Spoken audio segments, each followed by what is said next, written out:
इस वीडियो में हम प्रॉफिट एंड लॉस का कुछ सवाल कंप्लीट करेंगे। इसमें फॉर्मूला इधर लिखा हुआ है, आप वीडियो को पॉज करके लिख सकते हैं। जैसे क्रय मूल्य, यदि आपको क्रय मूल्य बोला जाए तो इसका मतलब हम समझेंगे क्रय मूल्य का मतलब खरीदना, और विक्रय मूल्य यदि पूछा जाए तो विक्रय मूल्य का मतलब बेचना। क्रय मूल्य दिया गया 4,000, मतलब 4,000 में कोई भी सामान हम खरीदें, विक्रय मूल्य बेचे कितना 6,000,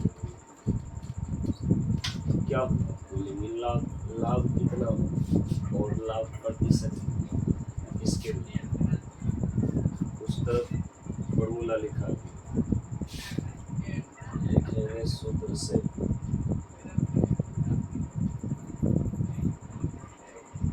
लाभ का फॉर्मूला देख सकते हैं, विक्रय मूल्य माइनस क्रय मूल्य। यहाँ विक्रय मूल्य कितना दिया गया 6,000, क्रय मूल्य कितना दिया 4,000, 6 में से 6,000 में से 4,000 घटा देंगे, कहने का मतलब 2,000 जो निकल करके आ जाएगा लाभ। अब फिर पूछा जा रहा है लाभ प्रतिशत।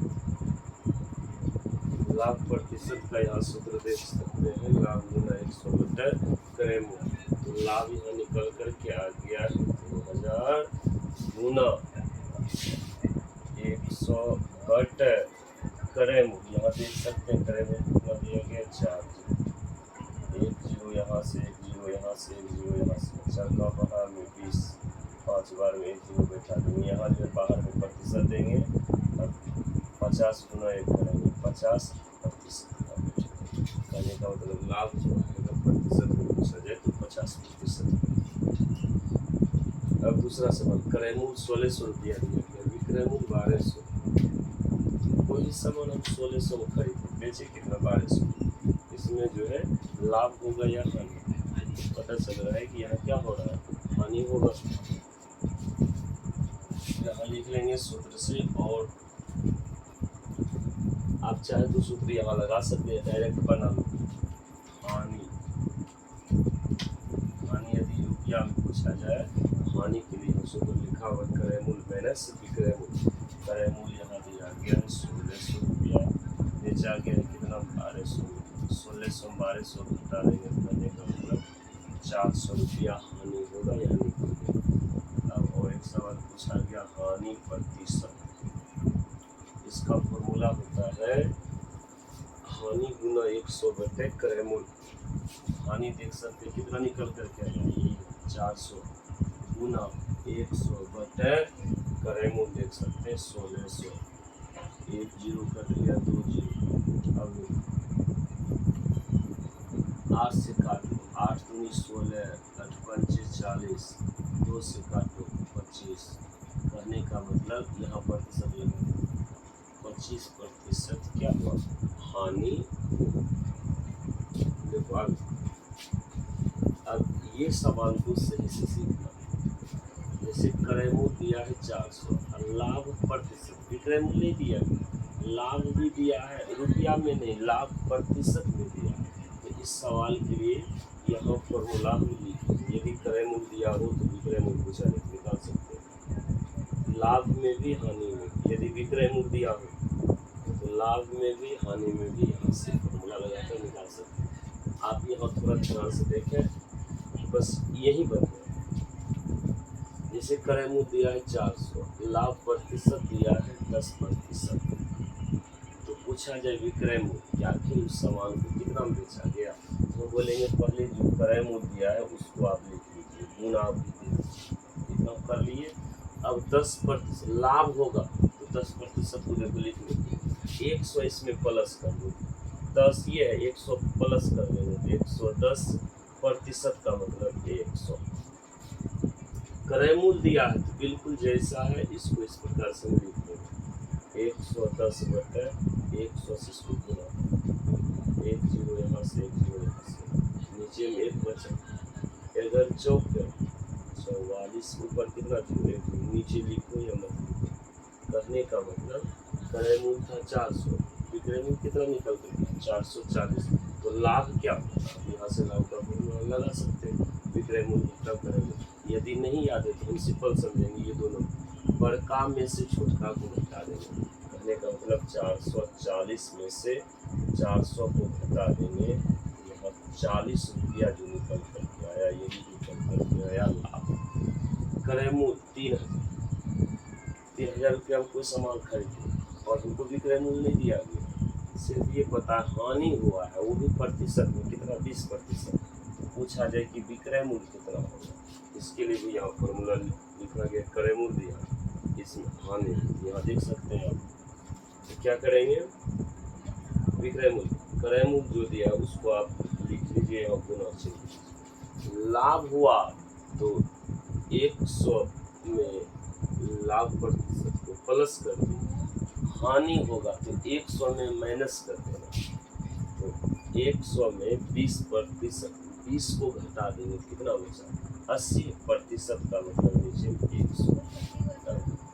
इसको किससे गुना कर देंगे, 80 बटा 100, 1 जीरो यहाँ से खत्म, 1 जीरो यहाँ से, अब गुना कर 8 दिया 24, कितना जीरो, 2 जीरो उठा देंगे।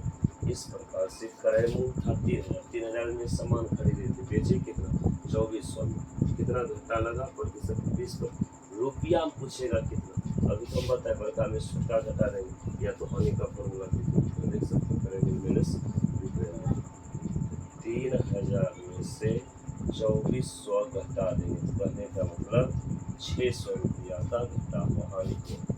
अब विक्रय मूल्य दिया है, यहाँ से पॉइंट समझिए, क्रय मूल्य दिया था तो लाभ को 100 में जोड़ते थे और लिखते कैसे थे, 100 प्लस कर देंगे तो 110 बटे 100। ऐसा कब लिखते थे, जब क्रय मूल्य दिया है तब। हानि में हानि जितना रहता था 100 में उसको घटा देते थे। देखो जैसे 100 में 20 को घटा देंगे तो 80 बटे 100। ऐसा कब लिखेंगे, जब क्रय मूल्य दिया रहेगा तब। लेकिन जब विक्रय मूल्य दिया रहेगा कुछ नहीं करेंगे, सिर्फ उसको पलटा देंगे। या तो आप यहाँ से फॉर्मूला लगा सकते हो, तो कैसे निकालेंगे, विक्रय मूल्य दिया है 3300, लाभ दिया है 10%, क्रय मूल्य पूछा है, उल्टा पूछा है। अब यहाँ भी उसी प्रकार जो दिया है उसको लिख लेंगे गुना। अब 10% को पहले लिखने के लिए लाभ हो रहा है 100 में जोड़ देंगे, 110 बटे 100। लेकिन यहाँ कैसे लिखें, विक्रय मूल्य दिया पलट 100 ऊपर 110 नीचे, खत्म कटी कर 1 जीरो खत्म, 11 से 11 दिया 33, 2 जीरो, 3 गुना 1, 3 कितना जीरो, 1 2 3 जीरो। करने का मतलब 3300 का सामान था, 3300 बेचे थे, खरीदे कितना, 3000, इसमें तो 10% लाभ हुआ। अब रुपया में कितना लाभ है, वर्गा में छोटा घटा, 3300 में 3000 को घटा लेंगे, कहने का मतलब 300 रुपया जो बचा, यही क्या निकल के गया, लाभ 100 वाला बचा। विक्रय मूल्य दिया 2400 रुपया, अब की बार हानि प्रतिशत में दिया है, सिंपल वही तरीका अपनाएंगे। इसमें किसी भी प्रकार का सवाल चुटकी बजाते बने, क्रय मूल्य कुछ नहीं करेंगे, 2400। अब 20% को भी लिखने की बताए थे, वो भी हानि, बोले थे लाभ होगा तो प्लस कर देना 100 में, और हानि होगा तो 100 में माइनस कर देना। ये हानि हो रहा है 120 को घटा देंगे, 80% का मतलब 100। लेकिन यहाँ विक्रय मूल्य दिया है पलट जाएगा, क्रय मूल्य रहेगा तो बिल्कुल सीधा ही गुणा कर देंगे, लेकिन विक्रय मूल्य रहेगा तो उसको पलट देंगे। कहने का मतलब 100 ऊपर 80 नीचे, खत्म करके कर निकल गया आंसर, 1 जीरो यहाँ से 8 का पढ़ा 24, 3 बार में 2 जीरो, 3 गुना 1 करेंगे 3, कितना जीरो, 1 2 3। कहने का मतलब 2400 में बेचे थे सामान, खरीदे थे कितना, 3000, घटा कितना होना था, 20। अब पूछेगा हानि रुपया में कितना, बड़का में से छोटा घटा, 3000 में से 2400